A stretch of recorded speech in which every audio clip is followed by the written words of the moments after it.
আজ আমি তোমাদের সাথে শেয়ার করব সেদিনকার বার্থডে পার্টির ডিনারে আমি কি খেলাম।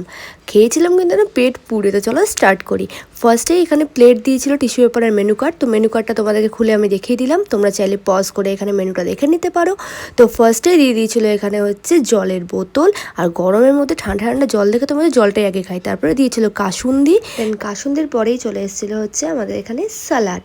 আর স্যালাডের মধ্যে কার কার গাজর খেতে ভালো লাগে গো? আমার তো গাজর খেতেই বেশি ভালো লাগে, আমি পরে গাজর চেয়ে খেয়েছি। দেন দিয়েছিল হচ্ছে ভেজ কাটলেট, তাও হার্ট শেপের। তো এখানে ভেজ কাটলেটটাও কিন্তু খুব কিউট দেখতে ছিল, আর খেতেও সেরকমই টেস্টি ছিল। তারপরে দিয়ে দিচ্ছিল হচ্ছে নান, আর এখানে আমি একটাই নান নিয়েছিলাম, কারণ নানগুলো ছিল খুবই বড় বড়। তারপর তার সাথে দিয়েছিল হচ্ছে এখানে ডাল মাখানি, আর ডাল মাখানির টেস্টটাও কিন্তু ছিল খুবই সুন্দর। তো নান দিয়ে ডাল মাখানিটা একদম জম্পেশ করে খেলাম। তারপরে দিয়ে দিয়েছিল হচ্ছে জিরা রাইস, আর এখানে দেখতে হচ্ছে হাফ নান খেতেই পারিনি, নানটা এতটাই বড় সাইজের ছিল, মানে আমার পেটের থেকে বেশি বড় ছিল।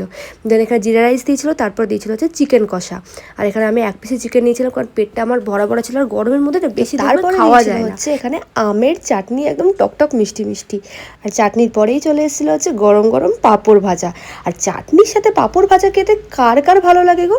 তারপরে চলে এসেছিল সবুজ সবুজ রসগোল্লা, আর চাটনির সাথে পাঁপড় দিয়ে তো একদম জমিয়ে। তারপর আমার অপেক্ষার অবসান হলো, চলে এলো আমার ফেভারিট আইসক্রিম, ভ্যানিলা আর বাটারস্কচ। তারপর হাত ধুয়ে তো সোজা চলে গেলাম একদম আইসক্রিমের দিকে, কারণ গরমকালে তো মানুষ খাবার শেষে এই আইসক্রিমটার অপেক্ষাতেই তো বসে থাকে। তো এখানে আইসক্রিমটা আমি হাতে নিয়ে নিয়েছিলাম। দেন তারপর দিয়েছিল হচ্ছে পাস। তো আইসক্রিম আর পাস খেতে খেতে আজকের এই ব্লগটা শেষ করলাম। তোমরা জানিও মেনুগুলো তোমাদের কেমন লাগলো। টাটা।